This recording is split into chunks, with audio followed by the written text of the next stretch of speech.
Welcome back to Stuff About Tutorials. Today we are talking about how to log out of Threads app. Why would you want to know how to log out of Threads app? Well, maybe it is your first time using Threads and not sure how to log out of Threads app.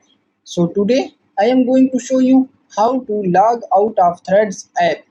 Check video description and I will try to leave the written instructions.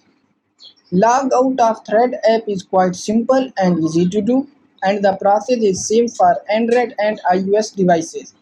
Let me show how you will log out of Threads app. First of all, open Threads app in your device, and now here is my Threads home screen. And then first click on your profile icon in the right bottom corner, and then click on menu icon in the top right corner.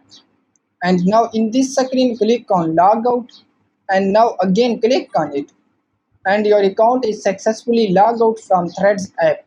So there you go. If you were wondering how to log out of Thread app, that is the easiest way I know. If you know another way, please leave a comment below. Be sure to subscribe for more videos.